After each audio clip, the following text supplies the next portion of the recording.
اب کوئی راستہ نہیں ہے, میرا خدا وہی راستہ بناتا ہے. ہاللویا. وہ آج بھی ہماری زندگی کے بحر کلزم کو دو ٹکڑے کرنے کی قدرت رکھتا ہے. وہ آج بھی ہماری مصیبت کی قید سے ہمیں آزاد کرنے اور ہمیں سرفراز کرنے کی قوت رکھتا ہے, کیونکہ وہ قادر مطلق خدا ہے. وہ قادر مطلق خدا ہے. اس کی قدرت کی کوئی لمٹ نہیں ہے. اس کے آگے اس کائنات کا کوئی الہ, کوئی خدا, کوئی معبود ٹھہر نہیں سکتا, کیونکہ وہ واحد ہے, یکتا ہے, اکیلا خدا ہے. آمین. اور اس کے آگے اگر ہم دیکھتے ہیں تو ایک بڑی خوبصورت اور بھی بات لکھی ہوئی ہے, تاکہ تو جانے کہ میں خداوند اسرائیل کا خدا ہوں جس نے تجھے نام لے کر بلایا ہے. ہم بلائے ہوئے لوگ ہیں. خدا مجھے اور آپ کو نام بنام جانتا ہے. اگر آج خدا آپ کی زندگی سے کوئی کام لے رہا ہے تو یہ ایسے نہیں ہے کہ آپ کی مرضی ہے. آپ اگر خدا کی کسی کی خدمت میں ہیں تو یقین جانیں یہ خدا کی مرضی ہے, آپ کی مرضی نہیں ہے, کیونکہ وہ مجھے اور آپ کو نام لے کر جانتا ہے. اور اس کی مثال اگر ہم دیکھتے ہیں تو ہم نے جو دوسرا حوالہ پڑھا اس میں سیموئیل کو دیکھیے. بڑی خوبصورت ایک مثال ہے کہ سیموئیل ابھی چھوٹا ہے اور اس کی ماں نے جب اسے خدا سے مانگا تھا, رو رو کے مانگا تھا, تو اس نے کہا کہ خداوند اگر تو مجھے بیٹا دے تو میں یہ بیٹا تجھے دے دوں گی.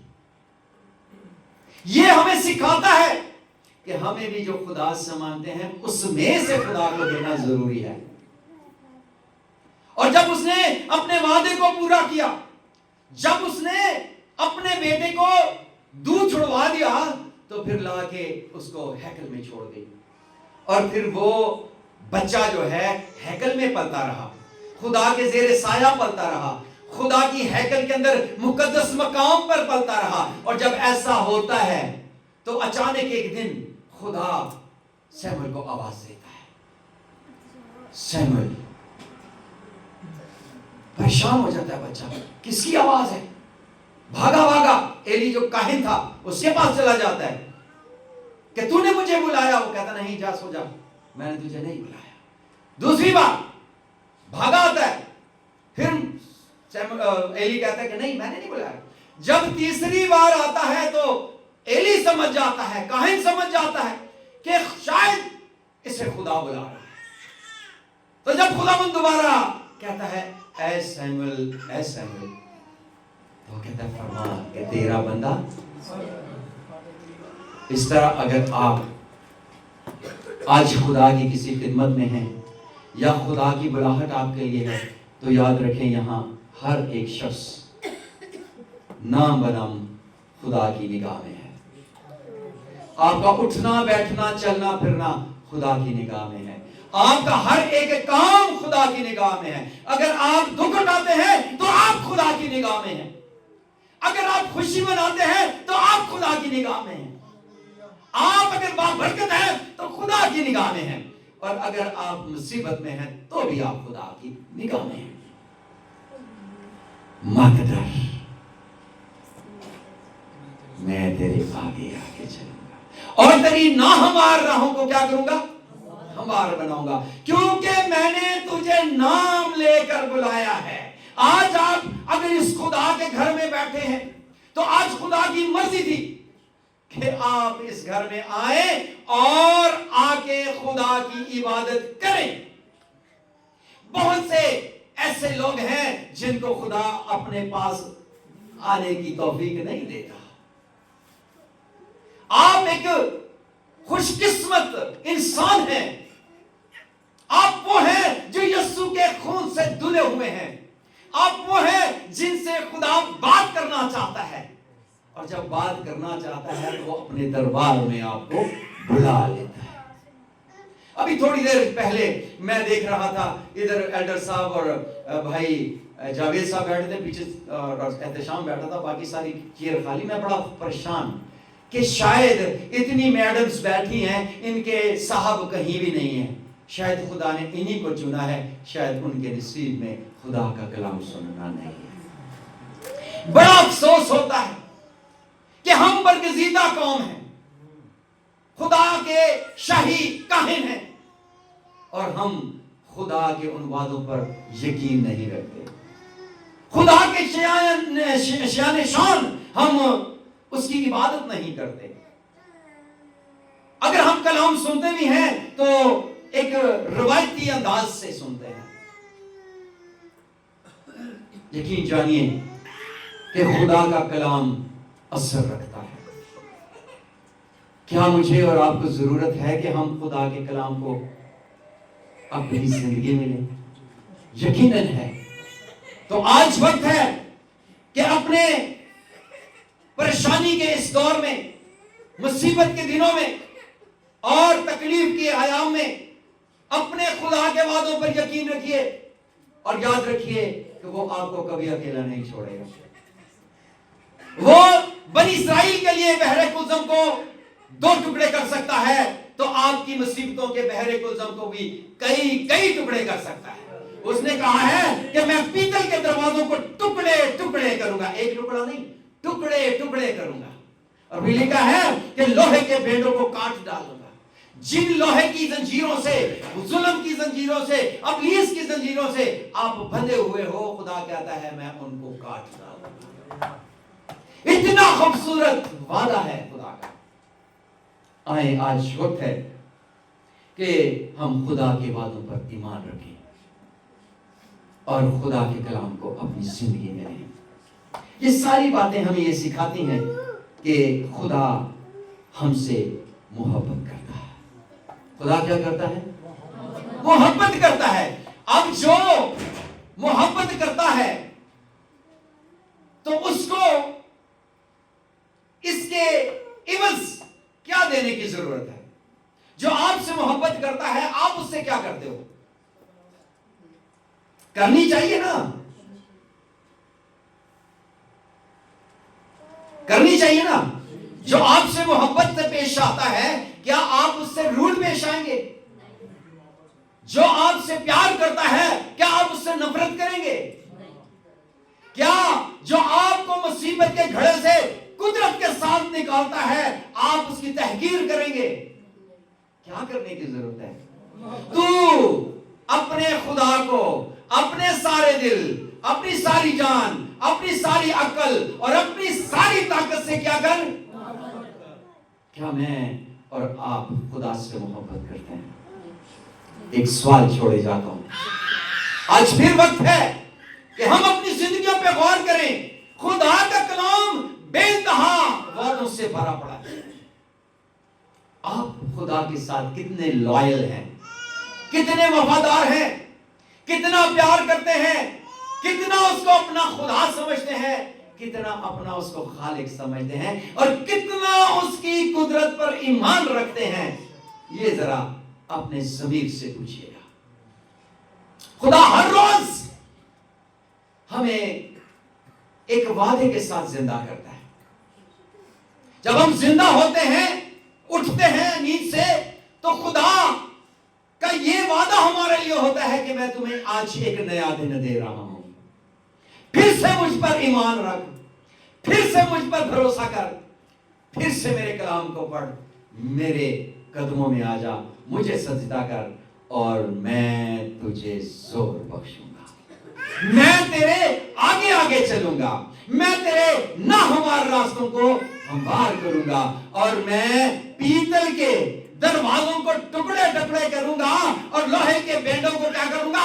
کاٹ ڈالوں گا۔ اور پھر لکھا ہے میں ظلمات کے خزانے، وہ چھپی ہوئی باتیں، وہ نعمتیں، وہ برکتیں جس کا تو نے تصور بھی نہیں کیا، وہ میں تیرے لیے پیش کر دوں گا۔